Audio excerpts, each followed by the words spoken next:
So this is our fourth online session to discuss, the past past year main exams. So we started with 2016 and then 15, 14, and this is the exam that came in 2013. So that's the last one I'll discuss, in the series. And the next week I'll discuss the online exam because some of you have opted to appear for an online exam. So I could guess, the most of the questions and the type would be same, but there is no harm in taking the feel of the online exam. So I will discuss 2016 and 15 online exams.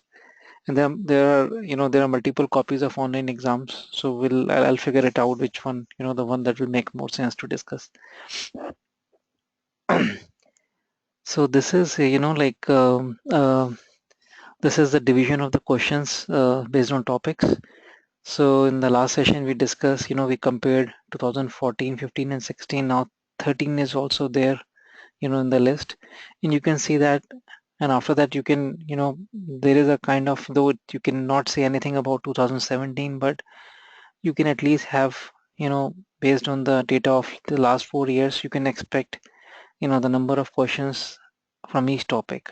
At least, or maybe you cannot go all together wrong, maybe like 80-90% you can predict, how many questions will come from each topic. So if you can see, if you see that the calculus, which include function, DC1, DC2, IC1, IC1, differential equation, 5 topics. So either we have 8 questions or 9 questions in these 4 years, 8 and 9, and then 8 and 9. And internally the division is also same. 2 questions based on DC1 and DC2 in all these 4 years, right? 2 questions based on DC1 and 2 questions based on DC2, and like 1 question based on IC1 and 2 questions based on IC2. So there is no change in this. Only sometimes there is a function question. There is when the function question was there were 9 questions from calculus. तो ये तो कोई change नहीं है अगर आप ये चारों topic, sorry. So if you see this, there's no change, number of questions from DC1, DC2, IC1, IC2. In coordinate geometry, again there is no change. Only this, in last year there were like 2 questions from circles and 1 from straight line. Otherwise, on all 3 remaining years, like 2 from straight line, 1 for circle, and 2 from conic sections.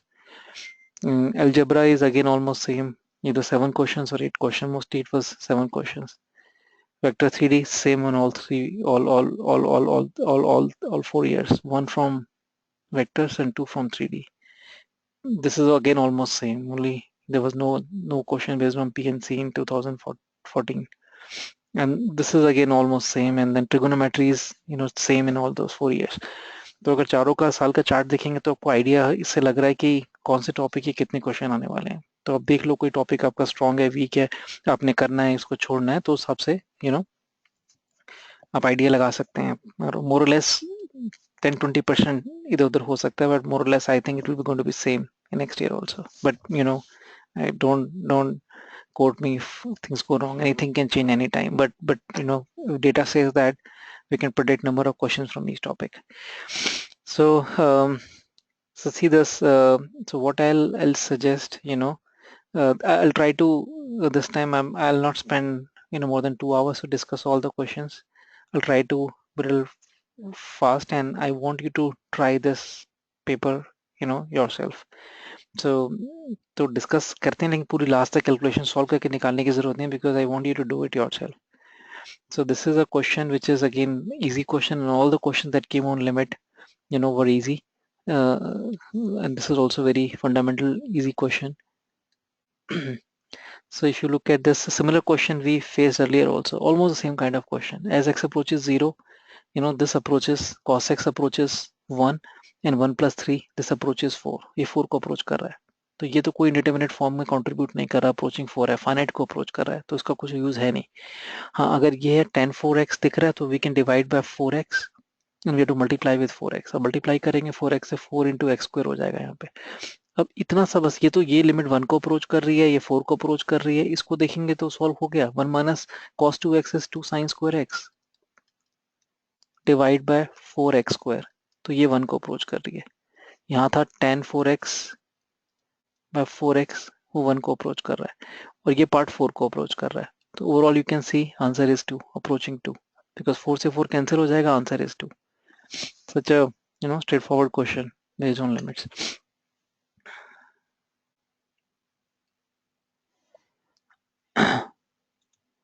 So this is again a very fundamental question based on again DC1. This for y is given and we have to find dy by dx at a particular value of x. So we just have to differentiate this, and differentiation means we have to apply chain rule. तो ऐसे भी कई बार question आए हैं, सिर्फ chain rule apply करना है। Secant है, सीकेंट का derivative secant x into ten, secant into ten, secant tan inverse x into ten tan inverse x. और फिर चेन रूल लगाना है तो सीकेंट टेन इनवर्स एक्स के डेरिवेटिव से मल्टीप्लाई करना पड़ेगा 1/1 plus x square, ये, and then we have to replace x equals to 1. When I replace x equals to 1, this is pi by 4, so secant pi by 4 is root 2.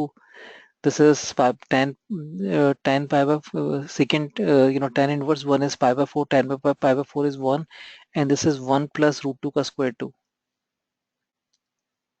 sorry 1 का square, root 2 नहीं है, sorry 1 का square 1, so it comes answer is 1 by root 2. तो calculation भी देख रहे हैं कि आप मतलब 1 मिनट भी नहीं लगा ऐसे करने में, आधा मिनट है, और ऐसे करना पड़ेगा आपको। There are 30 questions in 60 minutes, और you can spend 70 or 75 minutes, so 2 minutes per question है, और थोड़ा टाइम भी वेस्ट होता है। so this kind of question you have to do it in like 30-40 seconds. So this is a question, this is not a new idea, you must have done it before in while in questions based on module or maybe supplementary, I don't know, but it's a very typical standard question. The real number k for which this equation has two distinct real roots, and it's a cubic equation, two distinct real roots. उसको लिखा मैं 2x cube plus 3x, कि k की values क्या होंगी, कि such that this equation has two distinct, के two roots होने चाहिए, डिस्टिंक्ट रूट्स होने चाहिए। तो उसको हम k को इधर ले जाते हैं, माइनस कैसे लिखते हैं, और इसको मान लेते हैं fx function, fx is 2x cube plus 3x, and then हम right hand side we assume as gx equals to minus k. अब ये कॉन्सेप्ट आपको पता होगा, number of roots of this equation, roots of this equation means left hand side equal to right hand side होना चाहिए, तो fx equal to gx होना चाहिए। any value of x that will satisfy fx equal to gx is root of this equation. तो हम क्या करते हैं, we draw the graph of, solve करने के लिए we draw the graph of left hand side, suppose f ऐसा graph बनाया, draw the graph of right hand side, g ऐसा ग्राफ बनाया, and we find point of intersection. Every point of intersection means one root of this equation, because at point of intersection what happens, at point of intersection suppose ये x naught है, at this point of intersection f of x naught is equal to g of x naught, कि दोनों की height बराबर है, ये distance बराबर है, तो f of x naught भी यही है और g of x naught भी यही इक्वल है, so it means x naught is root of this equation. So to find number of roots we draw the graphs of both sides and find number of points of intersection, because every point of intersection is a root. तो ये concept मैंने जल्दी ही बताया, but ये आपने पढ़ा होगा concept, ये कि number of roots is same as number of points of intersection when you draw left hand side and right hand side. अब ग्राफ इसका बनाना है, ये तो अब ये कर्व स्केचिंग आनी चाहिए, DC2 में जो पढ़ी है, तो DC2 टॉपिक मैंने इसको रखा है, x कॉमन लेके 2x स्क्वायर प्लस 3, तो ये तो कभी जीरो नहीं हो सकता, पॉजिटिव है, ये ग्राफ ओरिजिन से पास कर रहा है, यहाँ से पास करेगा, और डेरिवेटिव लेते हैं तो ये आ जाता है f डैश x, इंक्रीजिंग है डिक्रीजिंग है, लोकल मैक्सिमम मिनिमम, डेरिवेटिव लिया तो ये आ गया 8x स्क्वायर, नहीं सॉरी डेरिवेटिव लिया तो, क्योंकि इसको ऐसे लिख लो बेटर रहेगा, डेरिवेटिव लेने के लिए 2x क्यूब प्लस 3x, तो इसका डेरिवेटिव लिया 6x square plus 3, and derivative is completely positive because x square is always positive. Derivative positive means an increasing function. Passing through origin increasing function है तो ऐसा होगा ये फंक्शन। अब राइट हैंड साइड का ग्राफ बनाया, माइनस की हॉरिजॉन्टल लाइन होगी, मतलब y इक्वल टू माइनस की लाइन इज हॉरिजॉन्टल लाइन। नो, अब कहीं भी इस लाइन को मूव कर लो, for every value of k, if you change k this line will move up and down, ऐसे लाइन मूव करेगी, k को चेंज करेंगे, और देख सकते हैं एक ही पॉइंट ऑफ इंटरसेक्शन है, कभी दो पॉइंट ऑफ इंटरसेक्शन नहीं हो सकते, हॉरिजॉन्टल लाइन के और ग्राफ के हमेशा एक ही पॉइंट ऑफ इंटरसेक्शन होगा, right. So two distinct root चाहिए, does not exist, कोई k की वैल्यू एग्जिस्ट नहीं करी, so that we can have two points of intersection between these two graphs, एक ही पॉइंट ऑफ इंटरसेक्शन होगा। तो ये अगर आपने अब इसको आप ट्रिकी कह सकते हैं अगर आपने कॉन्सेप्ट पढ़ा नहीं है, बट आई डोंट बिलीव कि आपने पढ़ा नहीं है, आपने इग्नोर कर दिया होगा, बट पढ़ा जरूर होगा। सो this is again a question based on DC2 and again easy question, because हमें करना है कि इंटरसेप्ट्स ऑन एक्स एक्सिस निकालना है, और फिर टेंजेंट का एक्स इंटरसेप्ट निकालना है, और ये कर्व है which are parallel to this line, तो स्लोप तो पता है टेंजेंट का 2 है, because tangent parallel to this line है, सो स्लोप 2 है, ये कर्व है, तो डेरिवेटिव लेके यहाँ से स्लोप निकालते हैं, 2 के इक्वल कर देंगे, डेरिवेटिव लिया हमने इसका, डेरिवेटिव का फॉर्मूला लिबनिस फॉर्मूला कि ये पढ़ा है आपने, T by D x of integral F x है, यहाँ जी एक्स है और यहाँ पे एच टी डी टी है। ये लिबनिस फॉर्मूला डेरिवेटिव का। So what we do, we replace upper limit g x in place of t, h of g x multiply with derivative of upper limit g dash x minus replace lower limit in place of t, h of fx multiply with derivative of fx f dash x. So that's the Leibniz formula of derivative of an integral. अगर integral को differentiate करना है तो पहले upper limit उठा के डाल दो t की जगह, मल्टीप्लाई करो डेरिवेटिव अपर लिमिट, फिर लोअर लिमिट डाल के multiply with derivative lower limit. ये फॉर्मूला हम यूज करते हैं। यहाँ तो बहुत ईजी है, इसको इसका डेरिवेटिव लिया हमने dy by dx, upper limit को रिप्लेस कर दिया इन place of t, mod of x आ गया into derivative of upper limit 1 minus replace lower limit into derivative of lower limit, derivative lower limit is 0 because से constant, तो 0 ही आ जाएगा। तो mod x हो गया डेरिवेटिव, जिसको 2 के इक्वल कर दिया आपने, कि स्लोप 2 गिवन है हमें, डेरिवेटिव इज स्लोप, ये भी स्लोप है और 2 भी स्लोप है। सो x equals to plus minus 2, x की वैल्यू आ गई, रिप्लेस करके y की वैल्यू निकाल लेंगे 2 यहाँ पे, कि x अगर 2 है तो 0 से लेके 2 तक mod ऑफ t dt है, पॉजिटिव है, mod हटा सेंगे बिकॉज 0 2 में mod t is positive, so there is no rule of mod sign, 0 to 2 t dt and this is t square by 2, replace करा 0 to 2 it is 4 by 2, 2 आ गया। Same way if you replace minus 2, 0 to minus 2, यहाँ पे अब इस बार t की जगह minus T आ जाएगा because negative है t इस बार, सो माइनस लगाना पड़ेगा, this is minus t square by 2, if you replace minus 2 it is minus 4 by 2, ये माइनस 0 पे 0 है तो माइनस 2 आ गया। तो अगर x2 है तो y कोऑर्डिनेट माइनस 2 है, हम y कोऑर्डिनेट निकाल रहे थे, तो पॉइंट एक हो गया 2,2, अदर इज माइनस 2, माइनस 2, ये 2 पॉइंट आ गए। तो लाइन टेंजेंट की इक्वेशन आ गई, y पहले अगर ये लेंगे y माइनस 2, स्लोप तो 2 ही है, x minus 2, other is y plus 2 equals to 2 times x plus 2, दोनों से x इंटरसेप्ट निकाल लिया y को 0 करके, राइट, y को 0 किया x इंटरसेप्ट आ गया, तो ये 2 माइनस 2 आ जाएगा, शायद प्लस माइनस 1 आएगा, कर लेना है। So this is a question which I have marked as fundamental difficult है, क्योंकि मतलब इसमें हो सकता है थोड़ा कंफ्यूज हो जाए या ट्रिकी भी कह सकते हैं इसको, तो it's not difficult but it's definitely difficult then other questions we have solved based on calculus. तो इसको यहाँ पे हमें simply integral of f x given है, जाई एक्स, सो इसको सिंप्लीफाई करके हमें जाई की फॉर्म में आंसर लाना है। तो ये हमने इसको जब सिंप्लीफाई कर रहे हैं तो आप देख सकते हैं कि कि पहला स्टेप कैसे वहीं अटक गए तो मुश्किल होगा आपको, और यहाँ दिख रहा है कि ये एक्स क्यूब है, एफ ऑफ एक्स क्यूब है, तो मैंने इसके 2 पार्ट किए, एक्स स्क्वायर यहाँ ले लिया और एक्स क्यूब यहाँ ले लिया dx। तो अगर आप ध्यान से देखेंगे तो इसको अब क्या किया, बाय पार्ट्स लगाया है, 2 पार्ट जो आ रहे हैं इसको एक्सपेंड करके 2 पार्ट की फॉर्म में एक्सप्रेस करना है, और 2 पार्ट तब आते हैं जब बाय पार्ट्स लगाते हैं। तो बाय पार्ट लगाने के लिए इसको फर्स्ट पार्ट लिया मैंने और इसको सेकंड पार्ट लिया। अब ये आइडिया ट्रिक है, अगर दिमाग में नहीं आती आपके तो प्रॉब्लम है, या कि दिमाग में ऐसे आप पहले ये कर लेते हैं फिर दूसरा आइडिया भी देख लेते हैं। तो ये फर्स्ट पार्ट है, सेकंड पार्ट को इंटीग्रल बनाना है, बन गया, इसका डेरिवेटिव आ गया, यहाँ पे एक्स स्क्वायर आ गया, तो बाय पार्ट्स लगाया, x cube into integral x square F of x cube D x minus derivative of first part 3x square, right, और इसका इंटीग्रल, जब इसका इंटीग्रल लेंगे तो यहाँ पे देखो, अब इसको अलग से यहाँ लिख लेते हैं, इसका इंटीग्रल क्या आएगा, x square F of x cube D x है, इसके इंटीग्रल के लिए मैंने 3 से मल्टीप्लाई किया और 3 से डिवाइड करा, और फिर मैं एक्स क्यूब को अगर मैं टी डालता हूँ समझने के लिए, ओरली कर सकते हैं इसको, तो ये बनता है एफ टी डी टी बनता है, ये 1/3 ये बन जाता है, क्योंकि एक्स क्यूब को टी डाला तो ये आ गया 3x square d x equal to d t, right, तो ये आ गया, इसका इंटीग्रल क्या है 1/3 integral of f t d t, हाँ मुझे डालना है, और वो है जाई टी डी टी, जो गिवन है, इंटीग्रल ऑफ एफ इज जाई।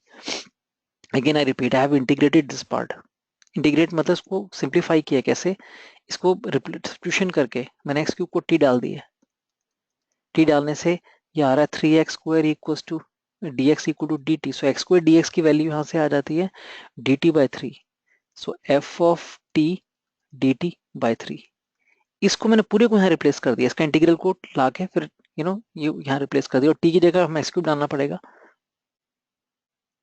क्यों टी एक्स क्यूब है, ये कैंसिल किया इससे, वो आंसर आ गया। इसको भी हम ऐसे सेम जो यहाँ रिप्लेस किया इसको भी ऐसे कर लेते हैं, 3 से मल्टीप्लाई डिवाइड करके 1/3 x³ और ये बन जाता है xi x³। ये तो देखेंगे minus integral x² xi x³ dx था, सॉरी dx। तो ये चॉइस मैच कर गई, राइट। तो बाय पार्ट लगा के हमने ये ऐसे किया, या आप इसको ऐसे कर लेते पहले टी की फॉर्म में लाके, आप कहते हैं इसको पहले मैं टी की फॉर्म में रिड्यूस करना है तो एक्स सिंप्लीफाई करने के लिए एक्स को टी डाल दिया, तो x⁵ के 2 पार्ट किए x³ इंटू x², तो टी हो गया और ये डेरिवेटिव में चला गया x² dx dt/3 into F T, ये सो 1/3 integral T F t d T. और इसके बाद इस पे फिर आप बाय पार्ट्स लगा दो, टी को फर्स्ट पार्ट लेके एफ टी को सेकंड पार्ट लेके लास्ट में फिर टी को x³ रिप्लेस कर दो। तो वो एक तरीका करने का। तो ये एकदम एग्जाम में अगर if you have to solve 30 questions in based on how strong you are in mathematics, right? So maybe so this might take this question as a tricky question. That's fine. There's so many other questions where you can score marks. Just a minute.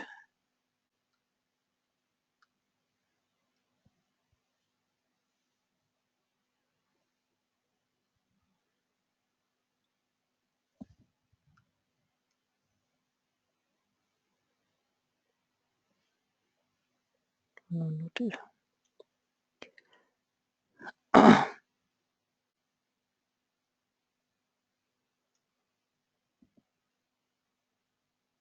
So I was trying to shut down the notification. They keep coming and they bother a lot.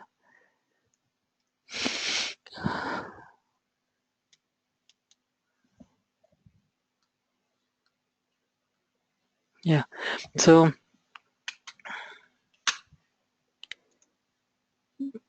next question is, we have to find area bounded by this curve y equals to root x.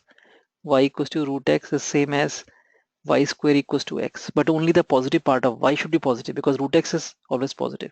तो y square x का, ये y square x parabola है, लेकिन जब कहते हैं y इसको, ये आता है y equals to plus minus root x होता है एक्चुअली। ये पार्ट रूट एक्स है because y is positive, root x is positive here, और ये माइनस रूट एक्स है।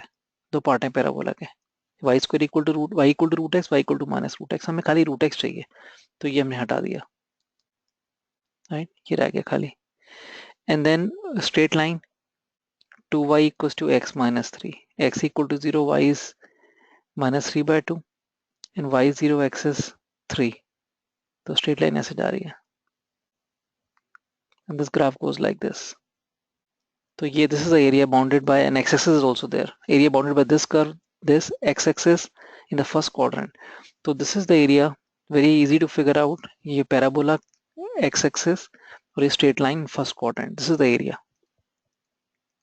And to find this area, what we can do, we can map this area on y-axis। So this is the curve which is coming from right side, this is the curve coming from left side, and the philosophy says that if one curve is coming from right, other curve is coming from left, and they are bounding area like this along y-axis, ऐसे।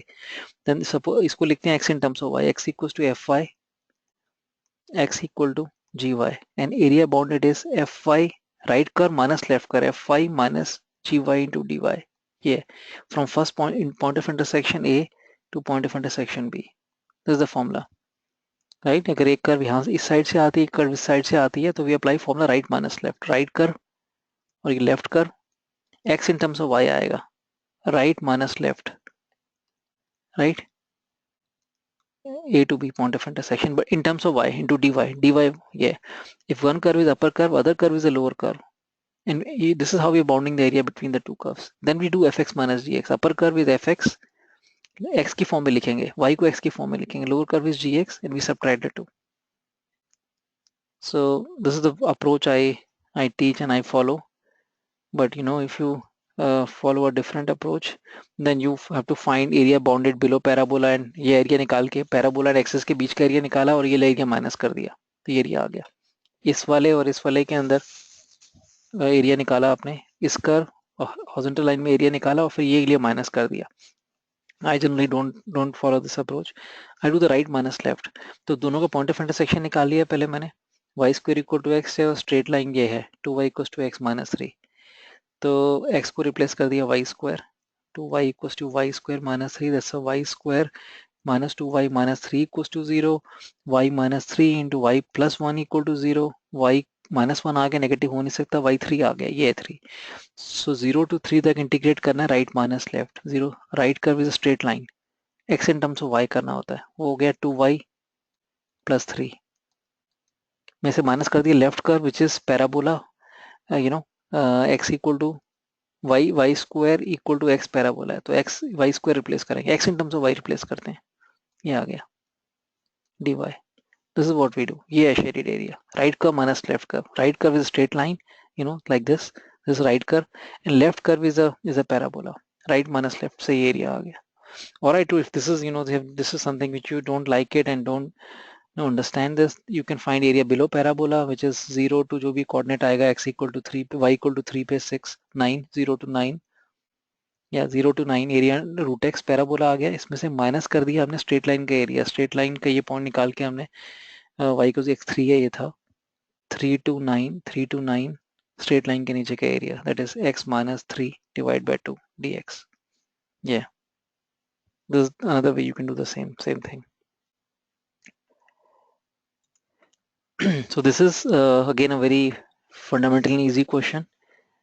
See, this kind of question is, हमें पहले तो property देखनी है, ये this is a question which is, you know, there are two statements given, statement 1 and statement 2, तो हमें देखना है दोनों की ट्रूथनेस क्या है, कि दोनों ट्रू हैं या फॉल्स हैं, करेक्ट हैं या रॉन्ग है, और फिर आंसर करना है हमने।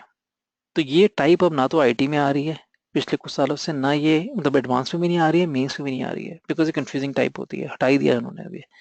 Make sense.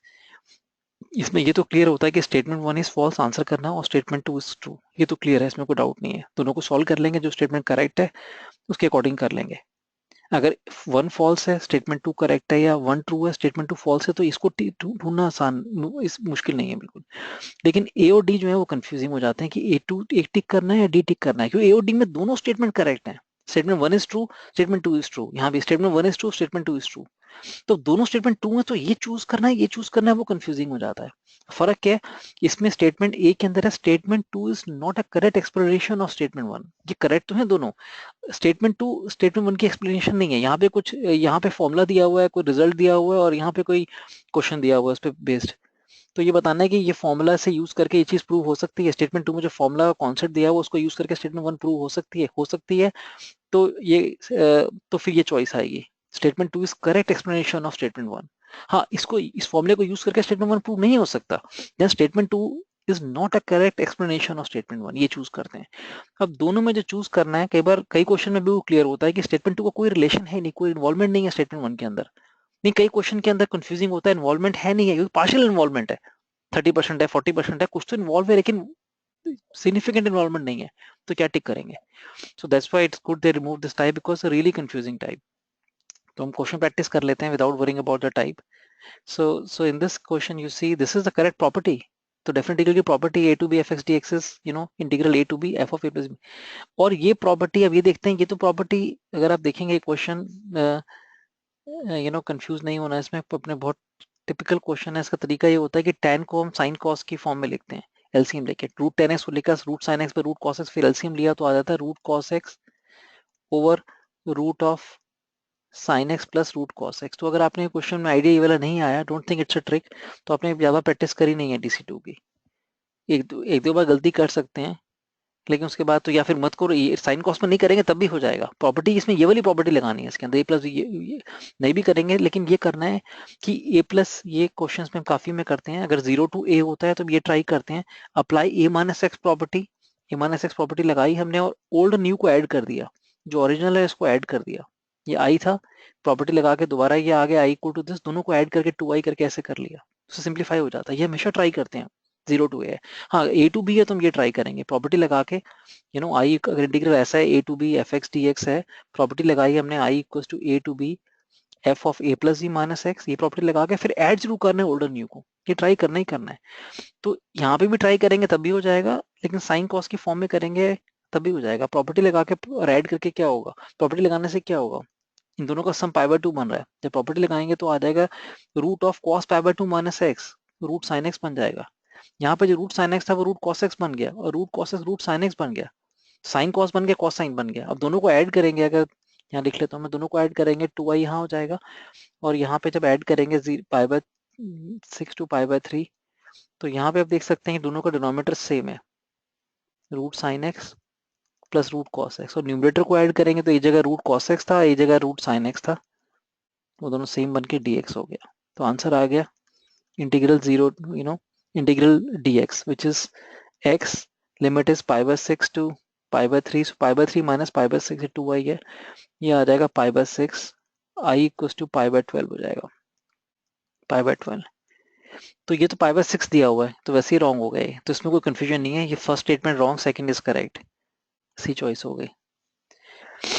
राइट, तो ये क्वेश्चन, ये प्रॉपर्टी डायरेक्ट प्रॉपर्टी थी, ये प्रॉपर्टी लगा के हमने यहाँ पे इसको सॉल्व करा, तो आंसर पाई बाय 12 आ रहा है। और सॉल्व कैसे किया, ए प्लस ई माइनस इसकी प्रॉपर्टी लगा के ऐड कर दिया ऑर्डर न्यू को, तो उससे सिंप्लीफाई हो गया।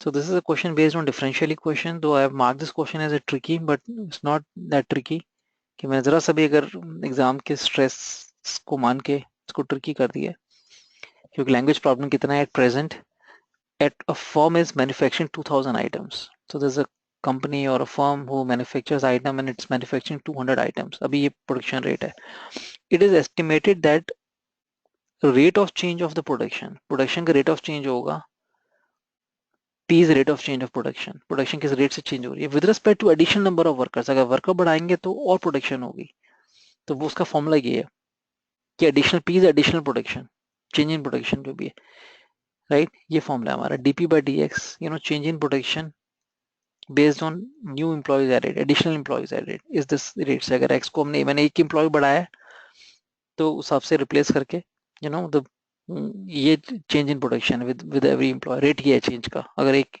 Based on x. तो यहाँ से हम क्या करते हैं, हमें करना क्या है, if the firm employs 25 more workers, 25 more workers employ कर लिए हैं, the new level of production of item is, new level of production क्या होगा, न्यू लेवल ऑफ प्रोडक्शन। तो ये तो इंटीग्रेट करना है, फिजिक्स में ऐसे क्वेश्चन किए हैं क्या आपने, कि dp change in production is 100 minus 12 root x into d x. अब एक तरीका है कि आपने इसको डेफिनेट इंटीग्रल से कर दिया, दोनों तरफ को इंटीग्रेट कर दिया, ये आ जाएगा p, और ये आ जाएगा 100 एक्स माइनस 12 रूट एक्स का formula 2/3 x root x, x to the power 3/2, ये plus constant of integration C. तो हमने कॉन्स्टेंट ऑफ इंटीग्रेशन सी निकाल लिया, वो कैसे निकाला, कि जब कोई भी इंप्लॉय ऐड नहीं किया था, जब x इक्वल टू 0 था, एडिशनल इंप्लॉय नहीं किया था, प्रोडक्शन कितनी थी हमारी 2000 आइटम्स की थी, x इक्वल टू 0 p 2000 है, रिप्लेस कर दिया p 2000 x 0, राइट, x को 0 डाला तो c 2000 आ गया, तो प्रोडक्शन हमारा आ गया 100x माइनस कैंसिल करके 8 x to the power 3/2 plus 2000, ये प्रोडक्शन होगा बेस्ड ऑन कितने एडिशनल इंप्लॉय कर रहे हैं, राइट, ये प्रोडक्शन आ जाएगा। तो हमें कितना एक्स को हमने 25 ऐड किया, तब देखते हैं प्रोडक्शन, 25 एडिशनल एम्प्लॉय ऐड करने के बाद प्रोडक्शन की क्या होगी। तो ये आ गया 25 ऐड करके 2500 माइनस 8 इंटू 25 का स्क्वायर रूट 5, 5 का क्यूब 125 प्लस 2000, ये आंसर आ जाएगा 2500 माइनस 25 इंटू 8 1000 प्लस 2000, तो 3500 हो गया,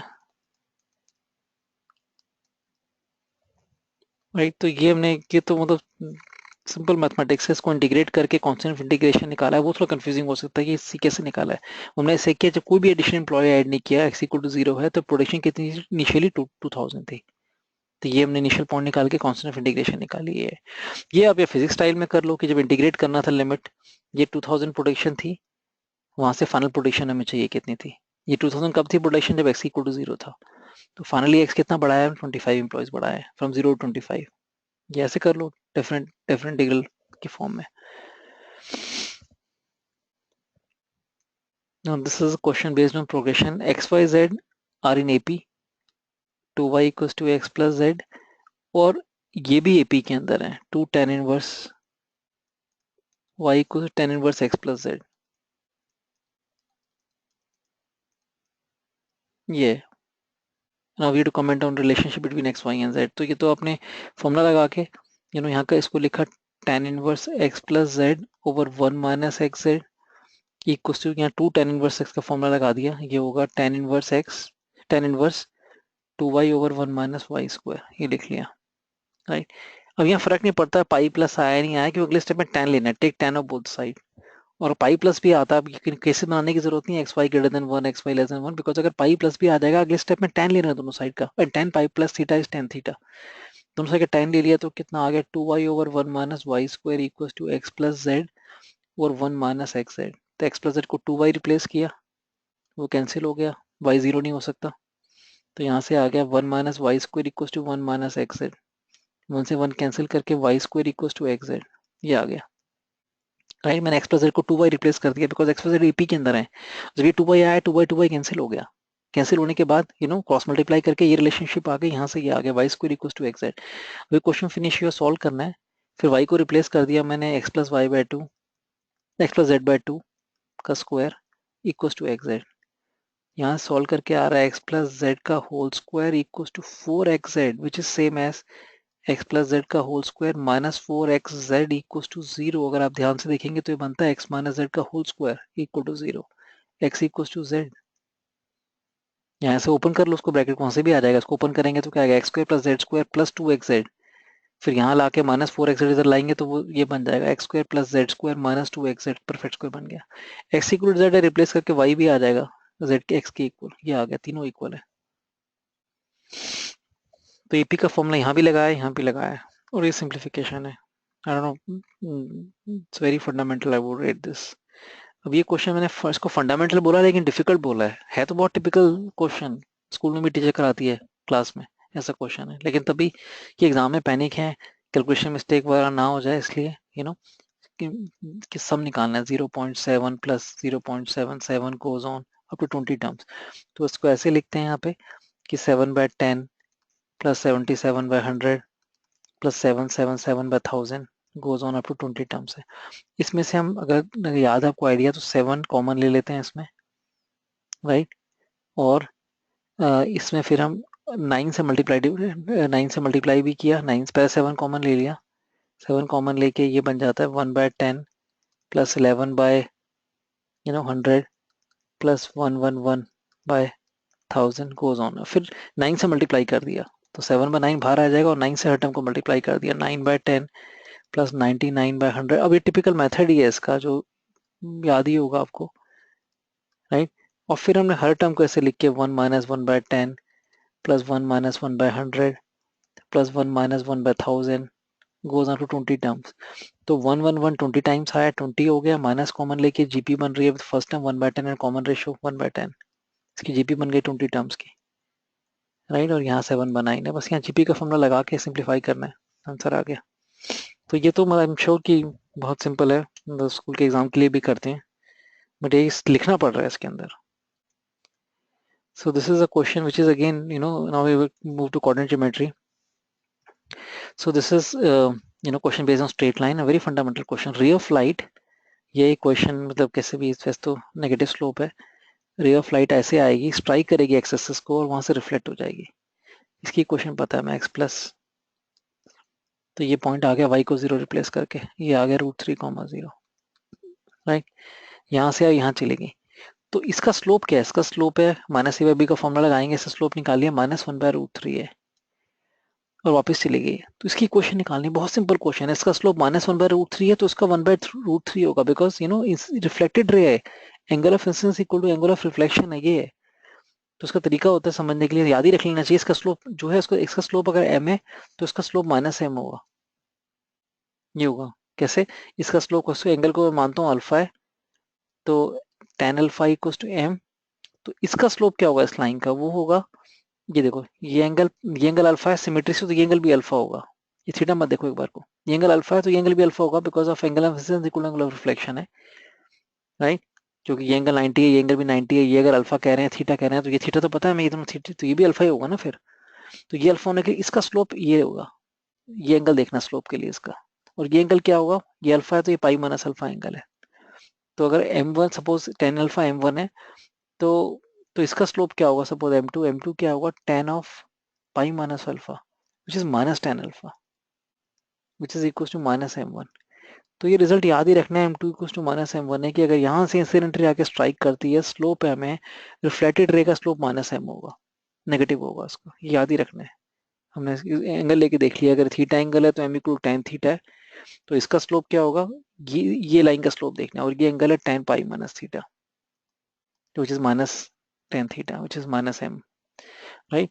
तो क्वेश्चन हो गया, इसका स्लोप -1/√3 है तो इसका 1/√3 होगा, और पॉइंट पता है हमें √3, 0 है, ये पॉइंट कॉमन है दोनों पे, सो स्लोप पॉइंट फॉर्म से इक्वेशन निकाल लें। तो क्वेश्चन भी है स्ट्रेट लाइन के मॉड्यूल में, so this is again very fundamental easy question. X coordinate of the incenter of a triangle, x coordinate निकालना है इंसेंटर का, उसका फॉर्मूला क्या होता है एक्स कोऑर्डिनेट ऑफ इंसेंटर का, ax1 plus by1 plus sorry ax1 plus bx2 plus cx3 divide by a plus b plus c, जिसमें क्या है ट्राइंगल के अंदर जो इन सेंटर है, this is in centre intersection of angle bisectors. तो इसमें अगर ये हम ABC कहते हैं वर्टिसेस, तो ये है इसके अंदर लेंथ A, B के सामने लेंथ B, C के सामने लेंथ C, ABC ये लेंथ तो 3 साइड्स हैं, और इसके कोऑर्डिनेट्स होते हैं कि x1 y1, B के x2 y2, C की x3 y3। तो ये फॉर्मूला इस पे बेस्ड है, with ABC as a side lengths and x1 x2 y1 x1 y1 x2 y2 x3 y3 are the coordinates of the vertices। तो x coordinate ये है, तो अब ये फॉर्मूला लगा के आ जाएगा इन सेंटर का x कोऑर्डिनेट, राइट। लेकिन करना क्या है इसके अंदर है क्या, कोऑर्डिनेट्स कहाँ से आएंगे, coordinates of the in centre of the triangle that has coordinates of the mid point of the sides is this. तो ये हमें ये गिवन है ट्राइंगल ऐसा जिसके मिड पॉइंट के कोऑर्डिनेट्स ही हैं, साइड्स के मिड पॉइंट के कोऑर्डिनेट्स ही हैं। तो अब अगर हम देखते हैं 0,1 एक मिड पॉइंट है साइड का, तो एक साइड क्या हो गई, ये 0,2 साइड होगी, राइट। एक पॉइंट ये आ गया साइड पे, एक वर्टेक्स ही आ गया क्योंकि ये मिड पॉइंट है, तो दूसरा वर्टेक्स ही आ जाएगा। ऐसे ही हमें गिवन है कि एक मिड पॉइंट 1,0 है, एक मिड पॉइंट ये है, थर्ड मिड पॉइंट 1,1 है, थर्ड मिड पॉइंट ये, तीन ये मिड पॉइंट होने, तीन साइड्स के मिड पॉइंट है तीनों ये। अगर तीनों मिड पॉइंट है तो सिमेट्री से आप देख सकते हैं बाय इंस्पेक्शन, एक लाइन ये होगी इसका मिड पॉइंट ये, एक साइड ये होगी, एक साइड ये होगी जिसका मिड पॉइंट ये है, और एक साइड ये होगी जिसका मिड पॉइंट ये है, तभी तीनों मिड पॉइंट है ये ट्राइंगल है।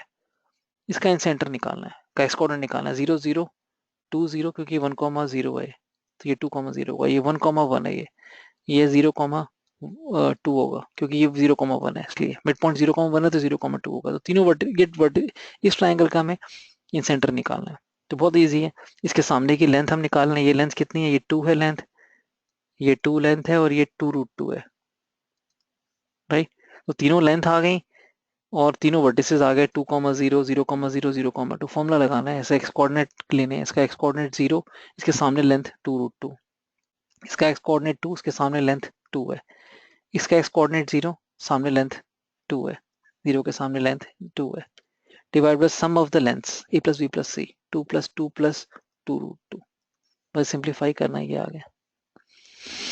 तो 0 0 0 ये, सो 4 डिवाइड बाय 4 प्लस 2√2, ये आंसर है, बस सिंप्लीफाई कर लेंगे थोड़ा।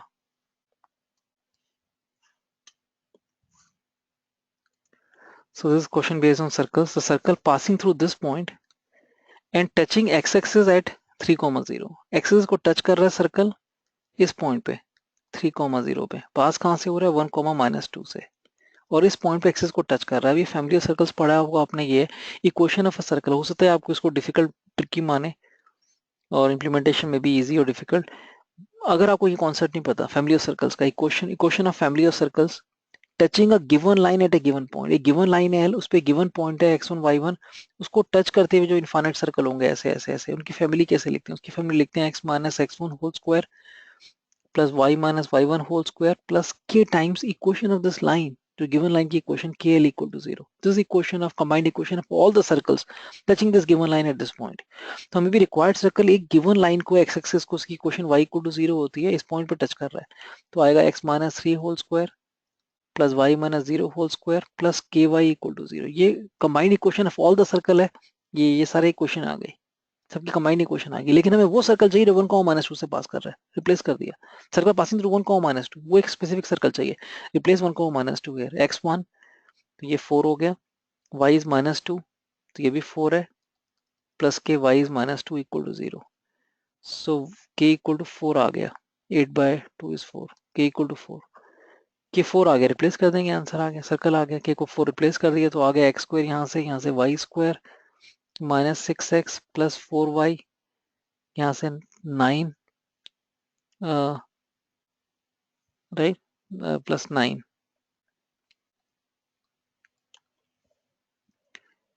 तो इसमें देखना कौन सी चॉइस मैच कर रही है, तो सब ये रिप्लेस करके देखना पड़ेगा सबको। आई थिंक थर्ड चॉइस आती है जो रिप्लेस करेंगे, एक्स को -2 4, 5 का स्क्वायर 25 और फिर -2 डाला तो +12 हो गया एक्स को, वाई को 5 डाला, नहीं ये तो एक्स कोऑर्डिनेट नेगेटिव तो ये होगा, फिर बी आंसर है आई थिंक, ये तो नहीं मैच कर रहा।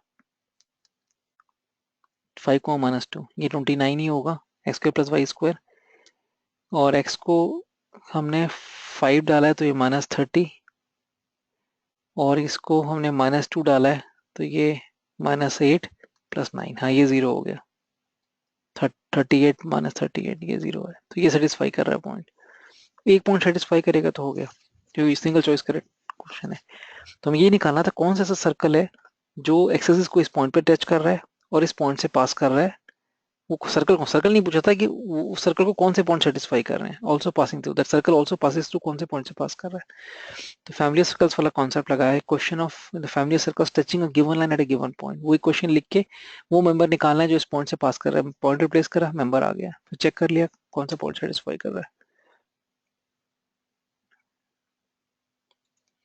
So now we have two questions based on conic and both of them are fundamental question, equation of circle passing through foci of this ellipse and having center at 0,3, center 0,3 है और ellipse के जो f1 f2 होते हैं वो यहाँ होते हैं x एक्सिस पे, उनसे पास करता हुआ सर्कल, ये मतलब सेंटर इस पे है और इन दो पॉइंट से पास कर रहा है ये है।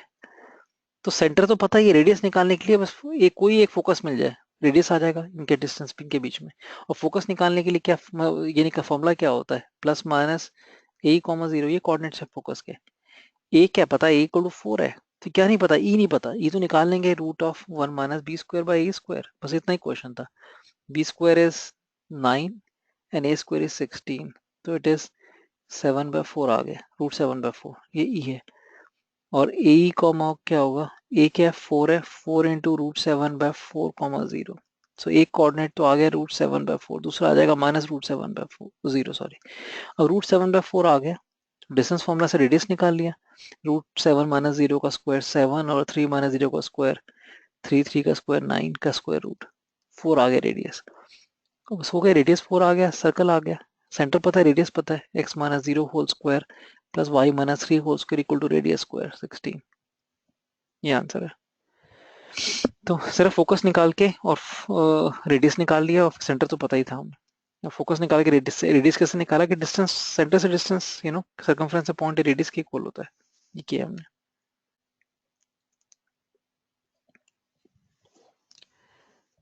Now circle this and parabola same statement type question है, and there are 4 choices I explained you earlier, a circle this and a parabola this। अब सर्कल और पैराबोला की बात हो रही है, an equation of a common tangent to these curves is, common tangent की equation ये होगी, if line this is their common tangent then m satisfies this।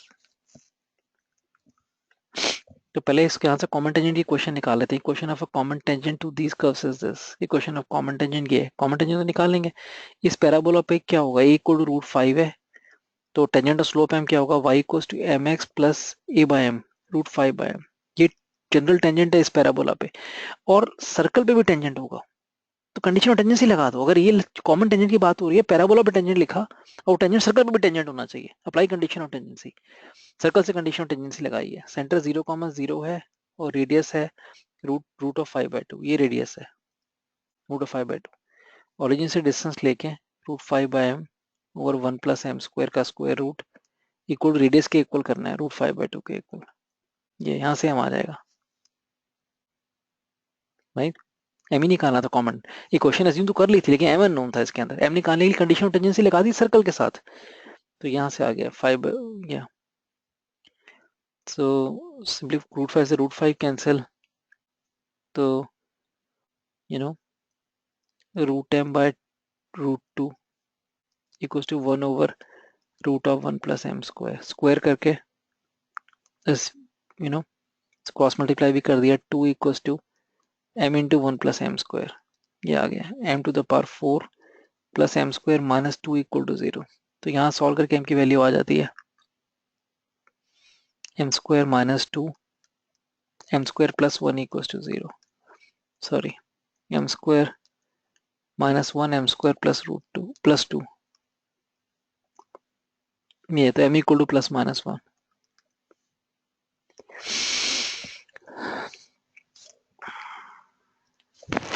तो कॉमन टेंजेंट तो यहाँ पे बन जाएगा, m equal to plus minus 1 डालेंगे, इसे माइनस 1 डाल रहे हैं तो कॉमन टेंजेंट आ रहा है वाला, if you replace minus 1 here common tangent आ गया।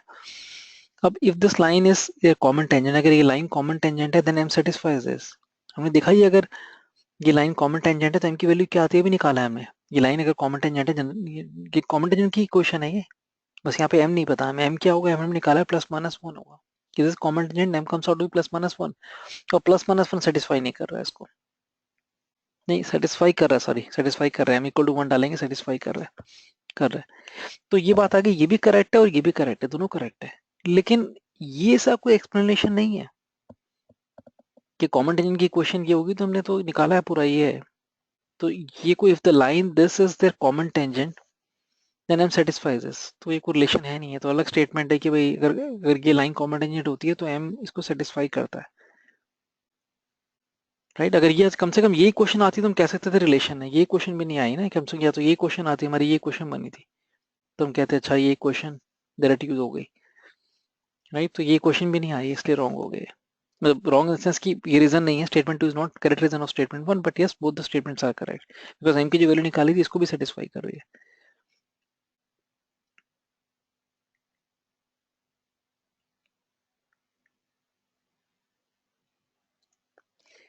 Now there are two questions based on trigonometry. The one of them is easy and one of them is tricky.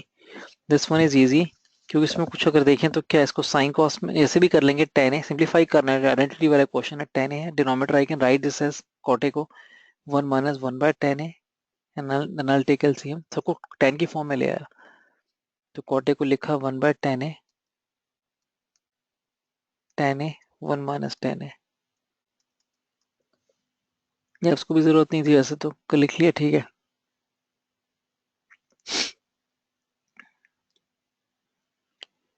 तो फिर हमने एलसीएम लिया यहाँ भी, तो ऊपर आ गया tan स्क्वायर है ओवर tan a माइनस 1, यहाँ पे है tan a 1 minus tan a, I think इसको भी कॉट ही लिखा रहना है तो जरूरत नहीं है अभी, tan से भी हो जाएगा काम लेकिन नेसेसरी। तो यहाँ पे एलसीएम ले लिया था, सेम आ गया, माइनस का फर्क है, तो मैंने tan a माइनस 1 एलसीएम लिया, ये ऊपर tan स्क्वायर है, यहाँ माइनस आ जाएगा माइनस कॉट a,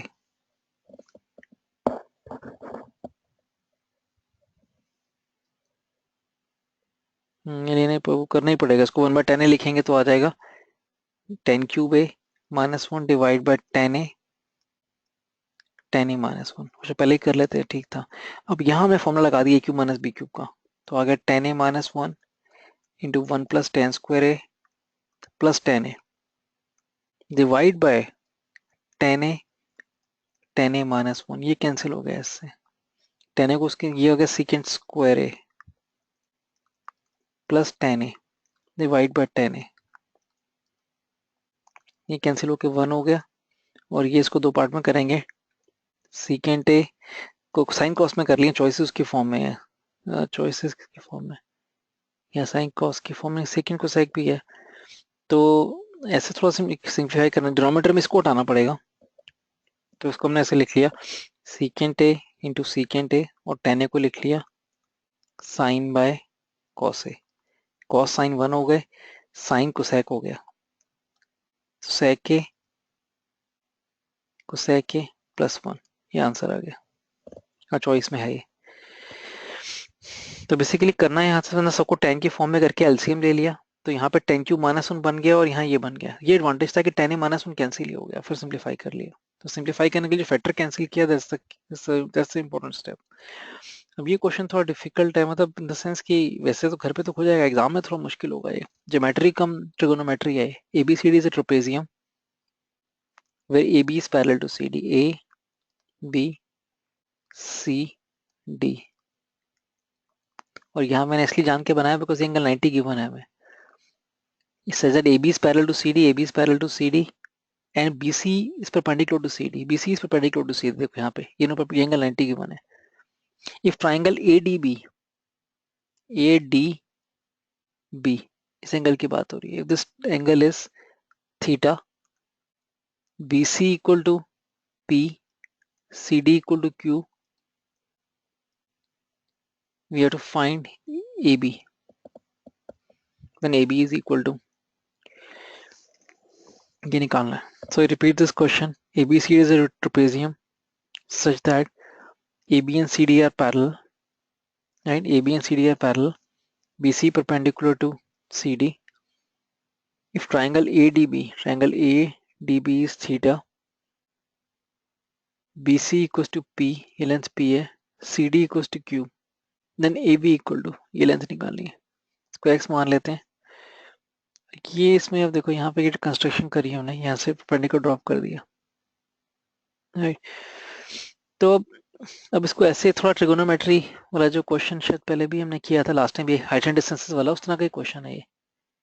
इसको मैंने एक्चुअली वही क्वेश्चन है देखा जाए तो, हाइट एंड डिस्टेंसेस का जो हमने कहा था, बर्ड यहाँ से यहाँ फ्लाई करती है, वही क्वेश्चन है। क्योंकि हमें अब ये देखो यहाँ से हमने, ये पी है मेरा, तो ये लेंथ क्या होगा, उल्टा बना हुआ डायग्राम, इससे यही फर्क पड़ता है। ये क्या हो गया, यहाँ देखो अब ये है लेंथ, इस एंगल को मैंने अल्फा लिया मानने के लिए, तो क्या हो गया पी कॉट अल्फा। ये एंगल यहाँ गिवन नहीं था, वो एंगल गिवन था बर्ड वाले क्वेश्चन में। तो ऐसे देख लो, ये एंगल अल्फा है, तो ये लेंथ क्या हो गई, पी कॉट अल्फा, और ये लेंथ क्या हो गई, p cot theta plus alpha, right, ये लेंथ। तो अगेन आई रिपीट कि मैंने यहाँ जो थीटा एंगल था, ये अल्फा एंगल मान के, तो मैंने कहा यहाँ से तो टेन, ऐसे लिख लो बेशक, अब टेन अल्फा आता है वो क्या है, पी बाई क्यू आता है इस ट्राइंगल में, tan alpha is P by Q. फिर इस ट्राइंगल में tan theta plus alpha is P divide by Q minus x. ये लेंथ क्यू माइनस एक्स है, this length is Q minus x because this length is x, this is Q minus x, ये लिख लिया। अब alpha हटा दिया, इसको ऐसे देख लो, अल्फा एलिमिनेट करने के लिए अल्फा इक्वल्स टू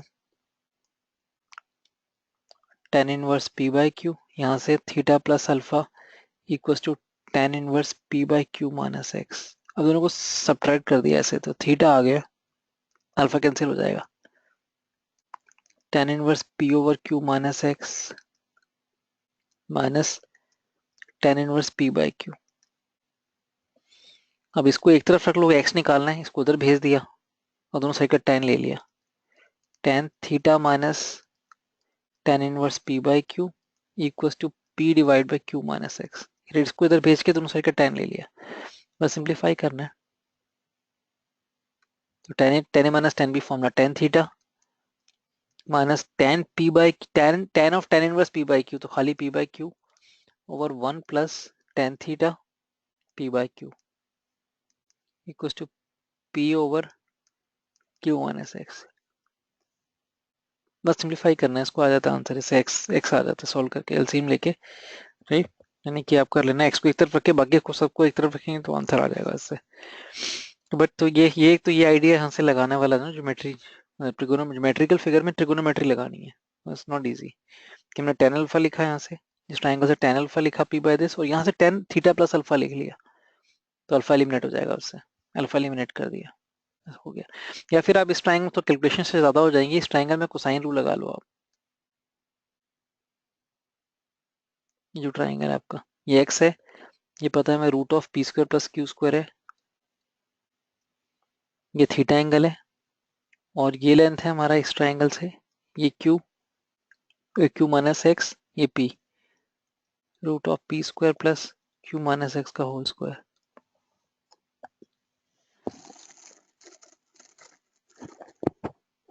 नहीं तो ये साइड भी निकाल ली हमने इस ट्रायंगल में पाइथागोरस से, ये एक्स मान ही रखा है हमने और ये लेंथ पता है root of p square plus q square है। तो इसमें कोसाइन रूल लगाएंगे तो वहां से कॉस थीटा आ जाएगा, वहां से टेन थीटा। आइडिया है कोई और, मतलब this how we can do it also. Maybe calculation से ज्यादा आएंगे इससे यहाँ पे।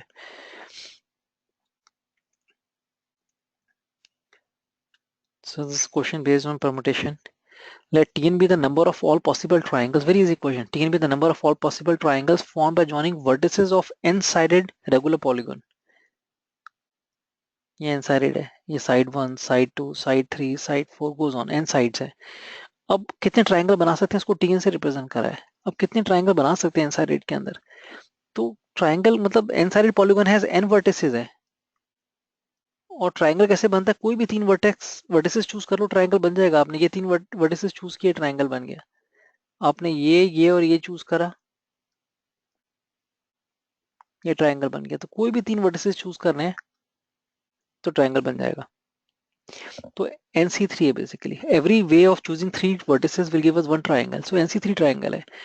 तो Tn - 1 इक्वल्स टू 10 है। तो NC3 minus NCn minus sorry NC3 minus n की जगह n-1 करना है, n-1 C3 इक्वल्स टू 10। यहाँ से आ जाएगा n। वो मुश्किल नहीं है कि ये हो गया n into n-1 into n-2 divide by 6, cancel करके factor minus n-1 into n-2 into n-3 divide by 6 equals to 10। LCM common ले लिया, n-1 इंटू n-2 कॉमन लेके 6 भी कॉमन लिया, बचा n-2 माइनस n प्लस 3, 1 आ गया तो equal to 10, right. So n-1 into n-2 या इक्वल्स टू 60, और 60 होगा, राइट। तो देखना पड़ेगा 60 या तो, राइट। 60 का 10 इंटू 6, तो दो कंसेक्यूटिव नंबर का डिफरेंस का प्रोडक्ट लेना है। तो 60 हो गया, हाँ, 5 into 2 into 6,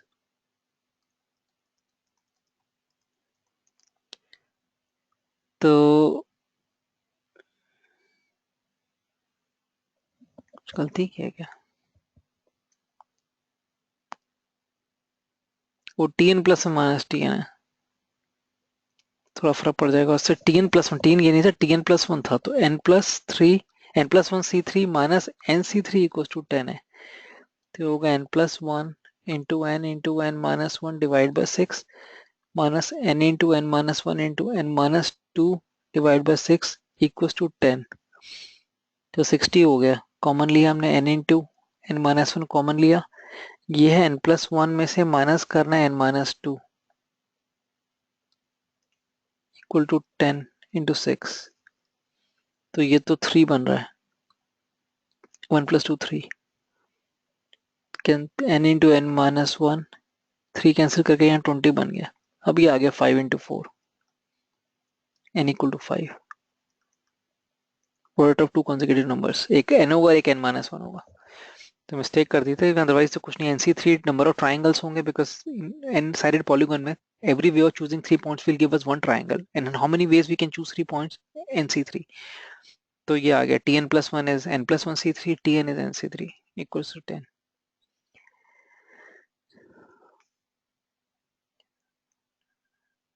So I'll take a, I'll just, I'm a little thirsty, so I'll be back in 5 minutes.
So this is a question based on probability, and you can see that, like, the chances are that the probability, the probability of the question will be either based on the Bayes theorem, or it is based on the binomial experiment. This is on the binomial experiment. Multiple choice question, multiple choice examination has 5 questions hai. Q1, Q2, Q3, Q4 and Q5, and each question has 3 alternatives. For example, ABC goes on like this, and only one is correct. Out of 3 choices, only one choice is correct. Probability that a student will get 4 or more correct answers just by guessing ही, मतलब उसके attempt कर रहा है 5 question में से, 5 question attempt कर रहा है, 5 अटेम्प्ट कर रहा है, 4 और मोर ठीक करेक्ट होंगे. प्रोबेबिलिटी 4 और मोर करेक्ट, 4 और मोर करेक्ट इज प्रोबेबिलिटी. दो केस बनते हैं, प्रोबेबिलिटी 4 करेक्ट, 4 या 4 से ज्यादा correct, probability 5 correct, right. 4 correct और प्रोबेबिलिटी ऑल करेक्ट, जो 4 और मोर करेक्ट चाहिए. और सम कर दिया बिकॉज म्यूचुअल एक्सक्लूसिव है कि जब 4 करेक्ट हो रहे हैं तो 5 नहीं हो रहे, जब 5 हो रहे हैं तो 4 नहीं हो रहे. तो probability 4 correct plus probability 5 correct. 4 correct कैसे हो सकते हैं कि उस 5 में से 4 क्वेश्चन चूज कर लिए जो करेक्ट होंगे उसके, राइट. और फिर करेक्ट होने का मतलब क्या है, उसने एक पर्टिकुलर क्वेश्चन करेक्ट होगा, उसकी प्रोबेबिलिटी 1/3 है, तो 1/3 राइट टू द पावर 4. और रॉन्ग एक गलत होगा, 4 करेक्ट है एक गलत है, गलत की प्रोबेबिलिटी क्या, 2/3 to the power 1. All 5 correct, 5 में से 5 चूज किए और सारे करेक्ट होने चाहिए 1/5 to the power, 1/3 to the power 5. तो जैसे बायनोमियल एक्सपेरिमेंट करते हैं कि करेक्ट को सक्सेस ले ली हमने, करेक्ट को हमने मान लिया सक्सेस. उस तरह से मैंने बायनोमियल एक्सपेरिमेंट नहीं लिखा लेकिन करा हुआ ही है. और रॉन्ग को फेलियर है. और सक्सेस की प्रोबेबिलिटी को पी से रिप्रेजेंट करते हैं. सक्सेस क्या हो गया, सक्सेस की प्रोबेबिलिटी क्या होगी कि करेक्ट हो, करेक्ट की प्रोबेबिलिटी 1/3 है, और रॉन्ग सॉल्व करने की प्रोबेबिलिटी से फेलियर बोला, उसकी प्रोबेबिलिटी 2/3 है. अब हमें दो केस आ रहे हैं, प्रोबेबिलिटी 4 सक्सेसेस क्योंकि 4 करेक्ट होने चाहिए, plus probability all correct 5 successes. वही मैं उसको बायनोमियल एक्सपेरिमेंट वर्ड कह के, प्रोबेबिलिटी ऑफ 4 और मोर सक्सेसेस चाहिए हमें, सो प्रोबेबिलिटी 4 सक्सेस प्लस 5, 4 की. अब फॉर्मूला अप्लाई कर दिया बायनोमियल एक्सपेरिमेंट, 5 में 4 सक्सेस चाहिए, probability of success 1/3 to the power 4, probability of failure 2/3 to the power 1. 5 success चाहिए, 5C5 1/3 टू द पावर 5. यहाँ से ये सेम चीज है, आपने विदाउट बायनोमियल एक्सपेरिमेंट मेंशन के कर दिया, ऐसे कर दिया. सॉल्व करना है अब तो उसके बाद तो easy. So this is now next question is based on vectors. तो ये भी बहुत फंडामेंटल क्वेश्चन है, तो फिजिक्स में भी करते हैं ऐसे बिगनिंग में जब शुरू करते हैं. तो if the vector A B is this and A C is this, so A common है, एक ए बी है और एक ए सी है, right. Sorry a b and A c दो एरो हैं, ए कॉमन है उनमें, ए बी एंड ए सी ऐसे टेल्स कॉमन है. if the vector this are the sides of the triangle ABC triangle की sides हैं ये AB and AC. Then the length of the median through A, इसकी लेंथ निकालनी है. सपोज को D मान लेते हैं, मीडियन 1:1 रेशो में डिवाइड करेगा, ये मीडियन है. तो हमें AD की लेंथ निकालनी है. ये वेक्टर पता है, ये वेक्टर पता है AD. तो हम अगर ध्यान से देखें तो AD वेक्टर, हम वेक्टर AD निकाल सकते हैं, फिर उसकी लेंथ ले लेंगे. दो अप्रोच है AD निकालने की. एक तो आपने कहा ये पैरेललोग्राम में कंप्लीट कर देता हूँ, तो ये पूरा वेक्टर तो पता है, मैं सपोज मैंने ई मान लिया, मुझे ए वेक्टर तो पता है. ए वेक्टर क्या है, A B vector plus A C vector.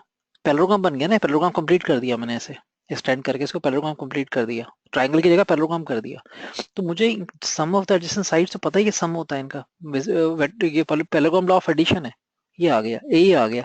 और ए डी क्या है, A D is A divide by 2 है, ए को रिप्लेस करके A B plus A C divide by 2 है. यहाँ से ए डी आ गया कि दोनों को सम करके 2 से डिवाइड करना, दोनों वेक्टर को सम कर दिया तो क्या आ गया 3i, यहाँ सॉरी आई होगा जे नहीं, सम किया तो 3i 5i 8i,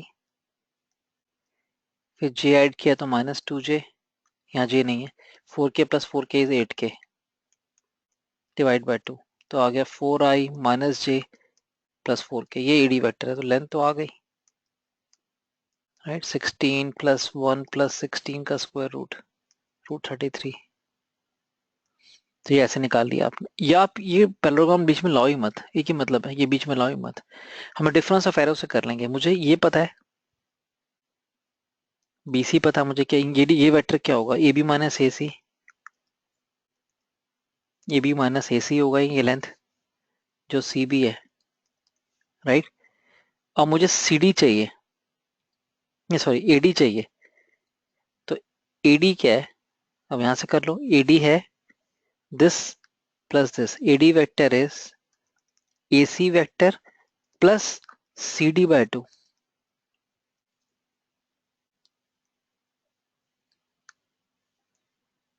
राइट।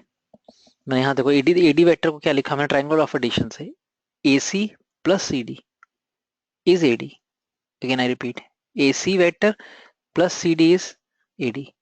और CD कैसे आएगा, CB तो निकाल लिया था ना डिफरेंस से, उसका हाफ, तो बात वही है, घूम के वहीं पहुंचोगे, AC प्लस CD को रिप्लेस करा, AB minus AC by 2, LCM लेंगे तो वही आ जाएगा दोबारा, फिर AB प्लस AC बाय 2 आ जाएगा सेम, LCM लेने से आ गया 2AC minus AC is AC, तो AC प्लस AB बाय 2, और सेम जो यहाँ किया था सेम यही आ गया, डिफरेंस से कर लिया, सम से कर लिया, कैसे भी, पर वही fundamental question. Question based on 3D, we have to find distance between two parallel planes के बीच का डिस्टेंस निकालना है। फॉर्मूला हमारा उसके लिए में क्या करना पड़ता है, पहले पैरेलल प्लेन्स हैं क्यों, बिकॉज डायरेक्शन रेशियो सेम है, क्यों पैरेलल प्लेन्स में दोनों का नॉर्मल सेम होना चाहिए, नॉर्मल का डायरेक्शन रेशियो सेम होना चाहिए, सेम है या प्रोपोर्शनल है, इसके डायरेक्शन रेशियो 2:1:2 है, यह है 4:4, वो सेम ही है, 2 से डिवाइड किया तो 2:1:2 आ जाएगा, yes.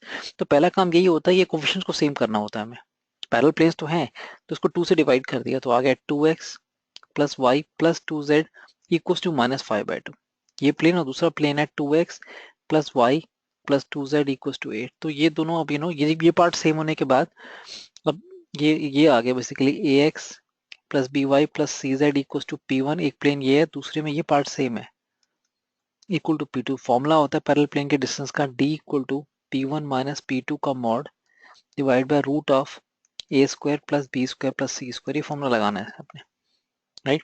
This minus this divided by 2 square plus 1 square plus 2 square का स्क्वायर रूट, ये फॉर्मूला डिस्टेंस आ जाएगा, ग्रेट फॉर्मूला था। ये भी बहुत इजी क्वेश्चन है कि if these two lines are coplanar, अब दो लाइंस अगर कोप्लेनर की कंडीशन होती है, ठीक है, ये दो लाइंस हैं, अब इस पे हमें एक पॉइंट पता है हमें, suppose position vector A point पता है हमें, और इसके पैरेलल वेक्टर हमें, सॉरी A1 पॉइंट है और B1 पैरेलल वेक्टर है, दूसरी लाइन पे A2 पॉइंट गिवन है हमें और पैरेलल वेक्टर हमें पता है B2 है, तो दोनों लाइंस पे एक एक पॉइंट गिवन है और पैरेलल वेक्टर B2 है, वे रिजल्ट लिख रहे हैं फिर भी कर लेते हैं, ये है।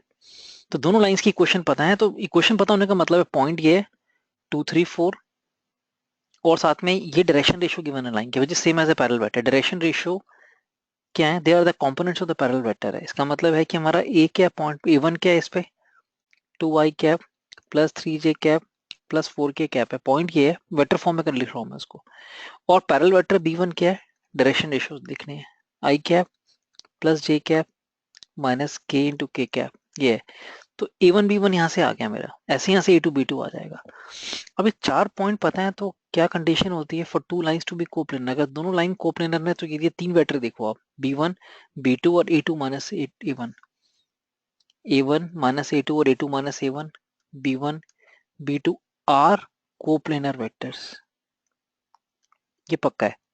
दोनों लाइंस पे सेम होने का, दोनों लाइन प्लेन पे होने का मतलब है कि तीनों वेक्टर सेम प्लेन में होंगे, क्योंकि क्योंकि लाइन दोनों सेम प्लेन में, ये प्लेन है, इसी प्लेन में B1 भी लाई कर रहा है, इस प्लेन में B2 भी लाई कर रहा है, इसी प्लेन पे A2 माइनस A1 भी लाई कर रहा है, तो ये तीनों कोप्लेनर है, और तीनों कोप्लेनर का मतलब है इनका स्केलर ट्रिपल प्रोडक्ट 0 होगा, A1 minus A2 dotted with B1 cross B2 equal to 0, और स्केलर प्रोडक्ट 0 होने का मतलब है उसका डिटर्मिनेंट, कंपोनेंट्स का डिटर्मिनेंट है वो 0 होगा, तो A1 माइनस A2 के कंपोनेंट्स यहाँ आ गए, B1 के कंपोनेंट्स यहाँ आएंगे, B2 के यहाँ आ जाएंगे, और तो कंपोनेंट्स पता ही है हमें कि दोनों पॉइंट्स के डिफरेंस के A2 माइनस A1 क्या है, दोनों पॉइंट्स का डिफरेंस लेना है,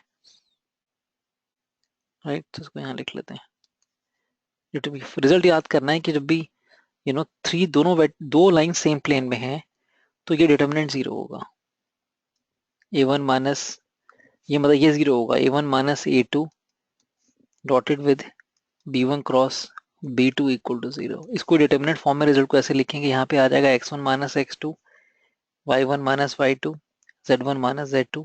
यहाँ पे है components of the first line की जो डायरेक्शन रेशियो है b1 b2 b3, और यहाँ पे आ जाएगा सेकंड लाइन की डायरेक्शन रेशियो जो है, मतलब इसको ऐसे लिख लो a1 b1 c1 a2 b2 c2 equal to 0. Yeah, where these are direction ratios of the first line, direction ratios of the second line. These are, difference of the x coordinates of the points on the two line, difference of y coordinate, difference of z coordinate equal to 0. ये result है when two lines are coplanar. तो ये 0 करना है, बस ये 0 करने के बाद डिटर्मिनेंट को वैल्यूएट कर लेंगे, तो वहां से आंसर आ जाएगा। So this is a question based on matrices, and पहले भी सिमिलर क्वेश्चन आया, if P is this, if P is adjoint of 3 cross 3 matrix A, matrix A का adjoint है P, राइट? तो P क्या है? adjoint of A, ये matrix है, और mod of A equal to 4 given है, अल्फा इज, राइट? तो यहाँ पे P equal to adjoint of A है, ये हमें गिवन है साथ में, और साथ में mod of determinant of A भी गिवन है, तो हमें अल्फा निकालना है। तो इसमें अगर आप देखेंगे तो इसमें थोड़ी मैट्रिक्स बिल्कुल नहीं पढ़ा तो नहीं कर सकते, लेकिन क्योंकि इसमें ये प्रॉपर्टी यूज करनी है, adjoint of A का जो mod का फॉर्मूला होता है is equals to mod of A to the power n minus 1. This is the formula. This is the property we have to use. Adjoint A का जो mod है, A होने की जरूरत नहीं है इसके अंदर, A गिवन भी नहीं है, adjoint गिवन है, adjoint of A गिवन है हमें। तो adjoint of A गिवन है से तो हम यहाँ ये निकाल सकते हैं ना, इसका मॉडुलस, सॉरी डिटरमिनेंट निकाल सकते हैं ना adjoint A का। Determinant of adjoint of A equals to same as determinant of A to the power n minus 1, n3, n is n 3/3 की मैट्रिक्स है तो n3 है, तो ये हो गया adjoint A का determinant equals to determinant of A, mod में बोलो डिटर्मिनेंट ये, और डिटर्मिनेंट ऑफ ए का स्क्वायर ये है, तो ये तो पता डिटर्मिनेंट ऑफ ए क्या है हमें, 4 है, तो ये तो 16 हो गया। एडजॉइंट ए हमें गिवन है, उसका डिटर्मिनेंट निकालना है, तो इसका डिटर्मिनेंट निकालना है, ये हम वर्कआउट कर लेंगे। यहाँ पे क्या है, फर्स्ट रो से वैल्यूएट कर लिया, 1 into its cofactor, 12 minus 1 into its cofactor is 12 minus 12 0, या minus alpha, cancel row and column, 4 minus 6 is minus 2 plus 3 times 4 minus 6 is minus 2 equal to 16. It comes out to be 2 alpha minus 6 equals to 16. 2 alpha equals to 22. Alpha equals to 11. ये आ गया, तो right, adjoint A given था, उसका determinant निकाल लिया हमने, और उसको मॉड ए गिवन था, उसके इक्वल कर दिया। ये that's the property we use. तो पढ़ा डिटरमिनेंट तो ये प्रॉपर्टी आती होगी इसमें। नाउ ये डिटरमिनेंट का क्वेश्चन है, लेकिन थोड़ा डिफरेंट है, इसमें दो ही क्वेश्चन गिवन है, दो ही वेरिएबल गिवन है, number of values of k for which the system of this equation has no solution, this system has no solution. तो तब तो इसको या तो ये देख सकते हैं इसको ऐसे कि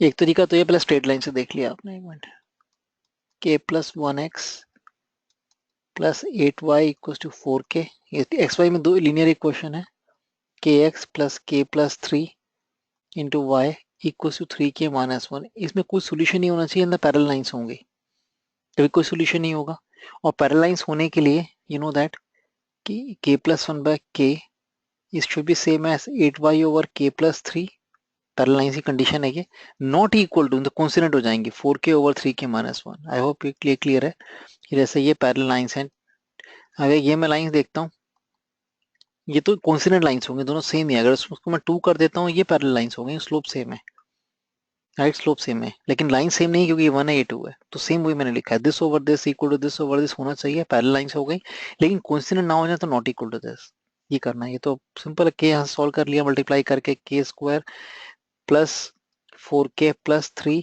इक्वल्स टू 8, सॉरी वाई तो नहीं आएगा, वाई क्यों लिख दिया, 8 ही है खाली, क्रॉस मल्टीप्लाई क्या equal to 8k. So it is k square minus 4k plus 3 equal to 0.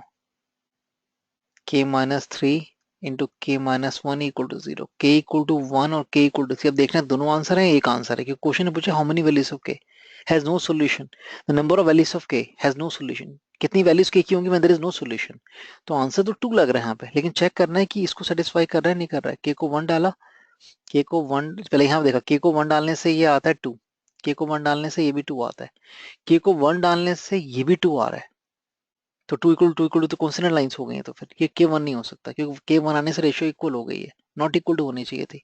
तो k3 आंसर आ गया. 3 पे भी चेक कर लेना, लेकिन वो आंसर आ रहा है 3, क्योंकि 3 पे डाल के देखेंगे तो ये 4/3 बन रहा है और 3 के ऊपर ये 12/8 बन रहा है. तो ये बन रहा है 3/2 बन रहा है, ये नहीं है, राइट. तो k इक्वल टू 3 आंसर आ गया. या हम ये कर लें इसको कि हम डिटर्मिनेंट से करना है तो क्रेमर्स रूल से k+1x plus 8y plus 0z equals to 4k. kx plus k plus 3y equal to 3k minus 1. यहाँ 0z है. और फिर तीसरी क्वेश्चन है 0x plus 0y plus 0z equals to 0. तो उस तरह से कर लिया कि system of equation should have no solution, right.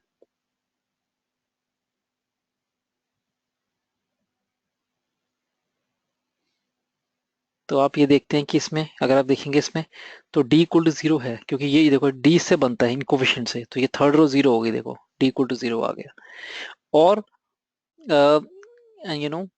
इसको या तो इसमें और d1 d2 भी 0 है, d1 भी 0 है, d2 भी 0 है, क्योंकि बिकॉज उसमें ये कॉलम d1 क्यों 0 है. d1 को लिखोगे, d1 कैसे लिखते हैं, फर्स्ट कोफिशिएंट ऑफ x सारे हटा के उससे कांस्टेंट की 4k 3k माइनस 1 0 लिख दो. यहाँ 8k प्लस 3 0 हो गया, लेकिन ये 0 0 0 है तो d1 0 हो गया, इसलिए ऐसे d2 0 हो जाएगा. तो d3 नॉट इक्वल टू 0 होना चाहिए, तभी नो सोल्यूशन आएगा, अदरवाइज इनफाइनाइट सोल्यूशन आ जाएंगे. So d3 not equal to 0 for no solution, right. तो वैसे कर लिया हमने, लेकिन जरूरत नहीं ऐसे करने की, क्योंकि यू नो किसी दूसरा सिंपल सोल्यूशन तो क्रैमर रूल से भी कर सकते हैं. This is again very easy question. Z is a complex number of unit modulus. Mod Z equals to 1, which we can write as Z into Z conjugate equals to 1. ये property है. And argument theta given है. अच्छा, फिर argument theta given है, इसकी जरूरत नहीं है. मॉड 1 है और आर्ग्यूमेंट ऑफ Z थीटा है. तो बेसिकली कैसा कॉम्प्लेक्स नंबर हो गया, मॉडुलस 1 है, आर्ग्यूमेंट थीटा है, तो यस ये कॉम्प्लेक्स नंबर है. मॉडुलस 1 आर्ग्यूमेंट थीटा ये है. इसका आर्ग्यूमेंट निकालना है, argument of 1 plus z divide by 1 plus z conjugate निकालना है, तो रिप्लेस कर देंगे. Argument of 1 plus e to the power iota theta over 1 plus conjugate minus e t है. रिप्लेस कर दिया जेड को भी और इसको भी. इवन ये भी करने की जरूरत नहीं, दूसरा देख लेते हैं. अभी देखो ये पहले ये देख लिया, एलसीएम लिया आपने ना, सॉरी इसको ऐसे लिखा आपने 1 plus e to the power iota theta divide by 1 plus 1 by e to the power iota theta and then take LCM. इसको ऊपर ले जाके इसको, तो ये आ गया आर्ग्यूमेंट ऑफ, इसको यहाँ लेके ऊपर ले गया तो e to the power iota theta into 1 plus e to the power iota theta divide by 1 plus e to the power iota theta. ये सेम आ गया, कैंसिल करके इसका आर्ग्यूमेंट क्या थीटा हो गया आंसर, राइट. या इसको ऐसे लिख लेते, ये भी करने की जरूरत नहीं थी. आर्ग्यूमेंट ऑफ 1 प्लस जेड था, जो जेड कॉन्जुगेट उसको रिप्लेस कर दिया 1 बाय जेड, बिकॉज ये reciprocal of each other. Z into Z conjugate 1 है, इसको ऐसे लिख लिया. एलसीएम लिया, फिर क्या आ गया, argument of z into 1 plus z divided by z plus 1. Cancel this. Argument of z is theta. Argument of z रह गया just theta. तो कहीं से भी आप ये देख लो मत, कि तो बिल्कुल अगर आप 1-1.5 घंटा कॉम्प्लेक्स में पढ़ेंगे तो ये क्वेश्चन सॉल्व कर सकते हैं. इस तरह से फंडामेंटल क्वेश्चन है. दोनों मेथड से कर लिया, हम z को रिप्लेस करके भी कर लिया और ये प्रॉपर्टी यूज करके भी कर लिया, z into z conjugate equal to 1. तो ये बहुत इंपॉर्टेंट है इसमें कि माइंडसेट आपका ये होना चाहिए, क्वेश्चन सॉल्व हो जाएंगे, कॉम्प्लेक्स नहीं क्वेश्चन आते हैं. ये माइंडसेट यही एडवांटेज इन क्लासेस को, the classes I'm taking, that's the advantage, that you have to go with a positive mindset, because most of the questions out of like 23 24 or maybe 25 questions out of are easy questions. At least. अब ये question थोड़ा tricky मैंने कह सकता हूँ, लेकिन इतना tricky भी नहीं है। एक्स स्क्वायर प्लस ट्रिकी नहीं है इतना ये, और इसमें एक कॉमन रूट है। तो आप जैसी लकी सीधा आपने करना शुरू कर दिया, one common condition of common root, ये थोड़ा ट्रिक थी इसके अंदर, क्योंकि कॉम्प्लेक्स ट्रिक नहीं है, तो अगर ट्रिकी कहना ट्रिकी कह दो। एक रूट कॉमन नहीं है, दोनों रूट कॉमन है। कैसे? क्योंकि इसका डिस्क्रिमिनेंट देखो क्या है, ये तो गिवन ही नहीं है, ये गिवन है। इसका डिस्क्रिमिनेंट है डी, क्या है 4 - 12 है, डी नेगेटिव है। तो रूट्स जो है वो कॉन्जुगेट पेयर में आते हैं। जब डी नेगेटिव होगा नॉन रियल रूट्स होंगे, और कोफिशिएंट्स रियल है। कोफिशिएंट्स रियल है, रूट्स नॉन रियल हैं। तो रूट्स इस फॉर्म में होंगे alpha plus minus iota beta, conjugate pair में होंगे। रूट्स निकाल भी सकते हो, इनफैक्ट आप सॉल्व करके रूट ही निकाल लो। -2 प्लस minus root of 4 - 12 -8 divide by 2। Roots यही है, -2 प्लस -2 √2 आयोटा डिवाइड बाई 2। तो रूट्स तो है 1 -1 प्लस √2 आयोटा है, -1 माइनस √2 आयोटा, ये तो रूट है। आप कहोगे एक रूट कॉमन है, जैसे आपने कहा ये रूट कॉमन है, तो इसके रूट्स कॉन्जुगेट पेयर में आएंगे। आपने कहा ये रूट इसका आ गया जी, एक रूट कॉमन ही माना। अगर ये इसका रूट है तो ये भी इसका रूट होगा ना, कंजुगेट पेयर में आते हैं रूट। तो दोनों रूट ही सेम कॉमन होंगे इसके, मतलब वो इतना डिटेल में लिखने की जरूरत नहीं, सीधा ही कह सकते थे। अगर एक इनका रूट कॉमन है और दूसरा रूट तो कॉन्जुगेट, जो कॉमन है उस दूसरा रूट तो उसका कॉन्जुगेट पेयर होगा, तो दोनों रूट ही कॉमन होंगे इसके मतलब। एक ये कॉमन आ गया, दूसरा उनके पार्टनर है, तो दोनों ही कॉमन हो गए फिर। तो अगर दोनों रूट कॉमन है तो कॉन्स्टेंट इक्वेशन है फिर तो ये हमने सीधा कर दिया कॉन्स्टेंट इक्वेशन में, 1/a equals to 2/b equals to 3/c। तो एबीसी की रेशियो क्या 1:2:3 है। जो रेशियो कोफिशिएंट है दोनों सेम इक्वेशन है बेसिकली। एबीसी क्या रेशियो 1:2:3, डी चॉइस आ गई। सो this is will do it, करते हैं पहले, बस ये देख लेते हैं पहले। तो ये क्वेश्चन सेट रिलेशन का है, बट ये क्वेश्चन तो हमने 2015 के एग्जाम में किया ही था। 2 साल बाद दोबारा सेम क्वेश्चन आ गया। आई डोंट नो क्या क्या कैसे कैसे कैसे हो गया, बट आप देखना ये क्वेश्चन वी सॉल्व 2015 के पेपर में सेम क्वेश्चन सॉल्व किया। So I skip it. Same question कि ए में 2 एलिमेंट हैं, बी में 4 एलिमेंट हैं, तो ए क्रॉस बी में कितने एलिमेंट होते हैं? 8 एलिमेंट्स हो जाते हैं। Suppose A1 A2 A3 A8, ये 8 एलिमेंट्स हैं। अब नंबर ऑफ सबसेट्स निकालने हैं ए क्रॉस बी के, सबसेट्स हैविंग 3 और मोर एलिमेंट्स। इसमें से आपके सबसेट बनाने हैविंग, जिसमें टोटल सबसेट कितने बनेंगे? इसको टू वेज में हैंडल कर सकते हैं। इसको A1 को चूज करेंगे, सबसेट में नहीं करेंगे, A2 को चूज करेंगे, नहीं करेंगे। तो इस तरह से 2 to the power A subset बनते हैं इन ऑल। फ्रॉम दिस समय एलिमेंट चूज करके सबसेट बनाने इतने सबसेट बन सकते हैं। लेकिन इसमें वो सबसेट भी आ गए जिसमें हमने एक भी एलिमेंट चूज नहीं किया, वो 8C0 है। एक एलिमेंट चूज किया उसमें 8C1, तो 8 इतने सबसेट हैं। ये एलिमेंट है जिनमें 2 सबसेट हैं, दो एलिमेंट हैं सबसेट्स में, वो सबसेट माइनस कर दिए विद 0 एलिमेंट, 1 एलिमेंट, 2 एलिमेंट। तो ये कितने बच गए? सबसेट विद 3, मिनिमम 3 एलिमेंट्स बच गए, 3 और मोर एलिमेंट्स है। पहले भी सेम क्वेश्चन किया था 15 में, ये सेम क्वेश्चन है। और स्टैटिस्टिक्स का भी बहुत इजी क्वेश्चन है, और रिजल्ट आपको पता ही, याद ही होगा ये शायद। All students of a class perform poorly in mathematics. The teacher decided to give a grace marks of 10 to each of the student. सबको 10 मार्क्स टीचर ने कहा जी मिलेंगे क्योंकि सबने पुअर परफॉर्म किया है। Which of the following statistical measures will not change even after the grace marks are given? कौन सा पैरामीटर चेंज नहीं होगा, कौन सा स्टैटिस्टिकल मेजर चेंज नहीं होगा? वो वेरिएंस से तो चेंज नहीं होता, क्योंकि बिकॉज आप देखो वेरिएंस का फॉर्मूला क्या होता है। वेरिएंस का फॉर्मूला तो वेरिएंस स्टैंडर्ड डिवीजन स्क्वायर का वेरिएंस कहते हैं। Variance is summation xi minus mu का whole square where i varies from 1 to n। ये फॉर्मूला हमारा वेरिएंस का है, और ये पक्का चेंज नहीं होगा। क्यों? क्योंकि आपने हर एलिमेंट में क्या किया, आपने पहले मीन कैसे चेंज होगा? हर एक को आपने 10 से इंक्रीज कर दिया, तो आपने जो फर्स्ट एलिमेंट था x1 उसमें भी 10 ऐड कर दिया, x2 में भी 10 ऐड कर दिया, गोज ऑन। आपने जो n एलिमेंट थे उस nth एलिमेंट में 10 ऐड कर दिया, डिवाइडेड बाय n। ये मीन है। अब इसमें सब में से 10 अलग कर लो तो वो 10n हो जाएगा, plus x1 x2 goes on till xn। इसके नीचे भी आपने n ले लिया, इसके नीचे भी n ले लिया, तो मीन 10 से बढ़ गया। देखो आप, ये तो ओल्ड मीन है। Suppose mu dash, mu old कर देते हैं इसको, ये म्यू न्यू मीन है, ये म्यू, चलो म्यू न्यू मीन है, और ये म्यू ओल्ड है। ओ, म्यू मीन 10 से बढ़ गया। अब देखो आप, सब वेरिएशन, सॉरी वेरिएंस क्यों चेंज नहीं होगा? हर एलिमेंट को आपने 10 से बढ़ाया, प्लस 10 कर दिया आपने ये, और मीन भी आपका क्या हुआ, म्यू ओल्ड प्लस 10 ये का स्क्वायर, ये करना है आपने। हर एलिमेंट को 10 से बढ़ाया, क्योंकि वेरिएंस निकालने का तरीका ये है, हर एलिमेंट को 10 से इंक्रीज करते हैं, फिर मीन माइनस करके स्क्वायर करके सम करते हैं। तो मीन भी 10 से बढ़ा है और हर एलिमेंट को 10 से बढ़ाया, तो 10 से 10 कैंसिल हो जाएगा, क्या बचा, एक्स आई माइनस म्यू बच गया। ये तो सेम, पहले भी ओल्ड वेरिएंस ही आ गया है, तो चेंज ही नहीं हुआ वेरिएंस, ये भी 10 से बढ़ा, ये भी 10 से बढ़ा, डिफरेंस सेम रहा। That's why variance, her element को सेम वैल्यू से इंक्रीज करेंगे तो वेरिएंस चेंज नहीं होता। ये रिजल्ट की तरह याद कर लो, बट आई एक्सप्लेन दिस कि क्यों ऐसा हो रहा है। Now this is a question based on monomial. I marked this as a tricky question क्योंकि बिकॉज ट्रिकी है नहीं एक्चुअली, ये स्टेट ऑफ माइंड के पॉइंट ऑफ से किया है। Term independent of x in this expansion. अब आप देख के अच्छा इसमें जो जैसे हम कहते हैं टर्म इंडिपेंडेंट ऑफ एक्स में क्या लिखते हैं, जनरल टर्म लिखिए, आर प्लस फर्स्ट टर्म क्या होती है, nCr x to the power n minus r y to the power, manual theorem की आर प्लस फर्स्ट टर्म है।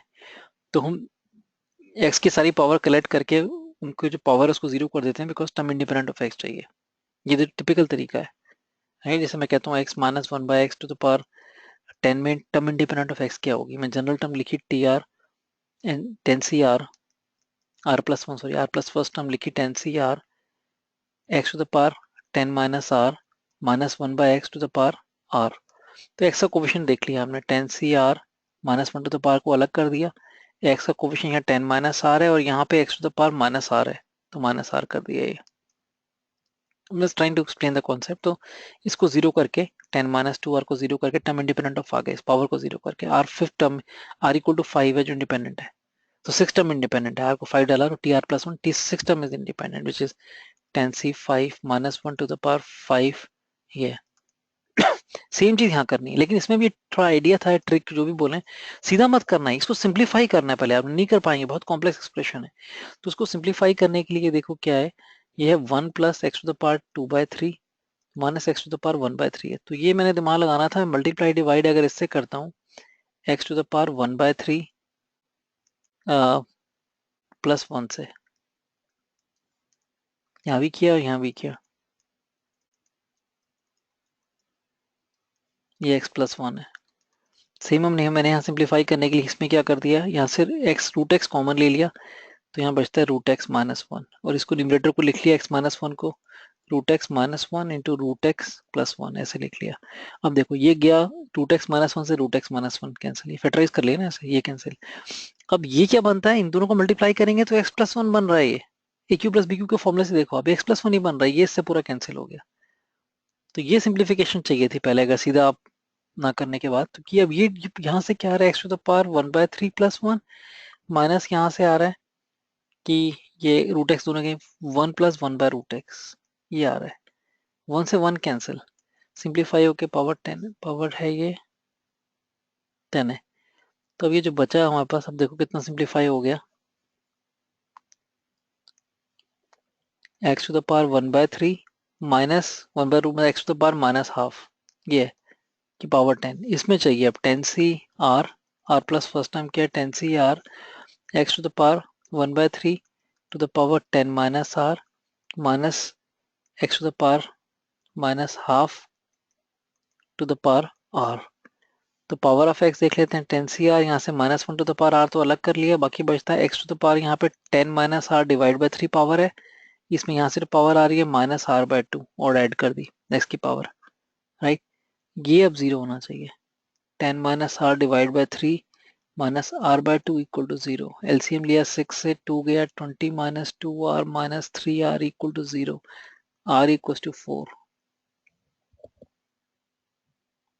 राइट, r 4 है। तो 10c4 minus one to the power 4 ये है, 10c4 is a coefficient of the term independent of x, 10c4 जो भी answer आएगा वो टिक करना है आपने। तो ये तभी मैंने ट्रिकी बोला है कि इसे पहले सिंप्लीफाई करना है, मतलब कोई इतना ट्रिकी तो नहीं है, ऐसे मॉडल में भी सॉल्व इलस्ट्रेशन है सॉल्व कि पहले सिंप्लीफाई करके फिर देखना है, तो वही वही ये किया। And finally the last question, चारों साल में सेम टाइप का क्वेश्चन आया है मैथमेटिकल रीजनिंग का, इसमें ट्रूथ टेबल बना के आपने डिसाइड करना है इसमें, जो थोड़ा टाइम लगेगा, इसमें दो टेबल बनाने पड़ेंगे, स्टेटमेंट वन और स्टेटमेंट टू वाले है, लेकिन करना यही है इसमें। मैं एक स्टेटमेंट कर रहा हूँ, दूसरे आप कर लेना, कि ये जो इसमें थोड़ा सिंबल नहीं आया, ये नेगेशन वाला सिंबल है ये दोनों जगह, तो ये है P एंड नेगेशन Q और and negation P and Q, ये करना है आपने। ये ऐसे ये दूसरा देखना है, ये नीचे वाला कर लेते हैं, वो वाला आप कर लेना। P conditional statement, P conditional Q by conditional negation Q conditional negation P is a tautology. Tautology में तो always always true, policy means always wrong. तो इसको हम चेक कर लेते हैं, टोटोलॉजी है नहीं है ये। हमने पहले पी बनाया, क्यू बनाया, फिर negation of P, negation of Q, चारों तो लिखना ही है। 1 0 0 1 1 1 0 0, negation of p is 0 1 0 1, negation of q is 1 0 1, इसका अपोजिट लिखना है 0 0 1, राइट। अब हमने देख लिया p conditional q, right, if then q या p conditional q। p conditional q में क्या फंडा होता है, सिर्फ एक केस में वो फॉल्स होता है, जिसमें इस वाले केस में p ट्रू है और q फॉल्स है, इस केस में फॉल्स होता है 0, बाकी सब केसेस में 1 होगा वो। ये याद ही करना है आपने एक केस में कि इफ ट्रू देन फॉल्स, तभी इस केस में इफ 1 देन 0, 1 0 में फॉल्स होता है, बाकी सब जगह ट्रू होगा वो मैंने समझाया भी था पहले आपको पिछली क्लास में, ये आ गया। और फिर हमने अब क्या करना, दूसरा क्या करना है हमने, सॉरी सॉरी पी कंडीशनल क्यों लेना नहीं था, गलती कर दी। नहीं ये कर लेना सॉरी, ये करना है ना, पी कंडीशन क्यों तो आ गया। अब देखना है, अब ये उल्टा उल्टा उल्टा इसको क्यों पहले, negation of Q conditional negation of P, इस तरफ ऐसे देखना है इसको, क्यू से पी की तरफ देखना है, तो सेम फंडा। 1 0 0 होगा, 1 0 0 होगा, बाकी सारे 1 होंगे। जो 1 0 0 होता है, बाकी सारे 1 होते हैं। Q to p, q to negation of p to negation of q, ये 0 है क्योंकि 1 1 टू 0 है, ये 0 बाकी सारे 1। तो ये आ गया negation of Q conditional negation of P. अब दोनों का बाय कंडीशनल करना है। बाय कंडीशन मतलब जब भी दोनों सेम है तो 1 है, 1 है, दोनों सेम है तो 1 है, अदरवाइज 0 होगा। तो 0 0 सेम है 1 हो गया, सेम है 1 हो गया, सेम है 1 हो गया, सेम है 1 हो गया, सब जगह 1 आ गया। और सब जगह 1 आने का मतलब टोटोलॉजी हो गई है, तो ये करेक्ट होगी सेम। ऐसे ही आपने देखना है ये करेक्ट है, और चॉइस दोनों करेक्ट है, ये आ जाएगा। इसका रीजन का तो फंडा है ही नहीं, statement two is not a correct explanation of statement one, ये आएगा statement two is not a correct explanation, इसका एक्सप्लेनेशन ये थोड़ा है, तो अलग टोटली अलग स्टेटमेंट है ये। तो ये तो बहुत मतलब इसमें तो कुछ है ही नहीं है, तो गलती करने का जब मिस्टेक ही कर सकते हो आप, अदरवाइज तो सेंस नहीं है। तो हर एक का ट्रूथ टेबल याद होना चाहिए कि पी और क्यू का, पी एंड क्यू का, P conditional Q, P bye conditional Q, ये चारों के ट्रूथ टेबल याद होने चाहिए, उससे सब हो जाता है,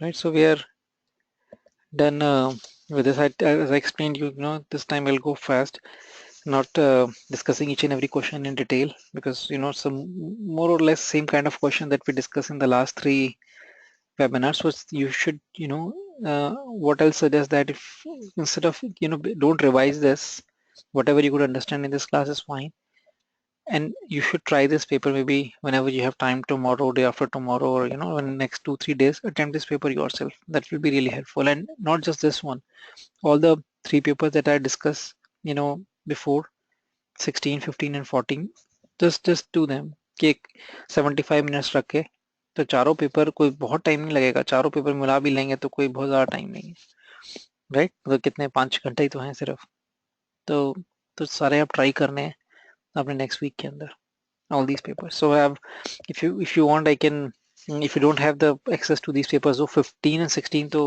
वेबसाइट पे भी अवेलेबल है, 14 और 13 का नहीं होगा। 13 का तो मैंने अभी अपलोड कर दिया था डाउनलोड के लिए, but I'll give you these papers if you want. Okay. Thank you. Good night.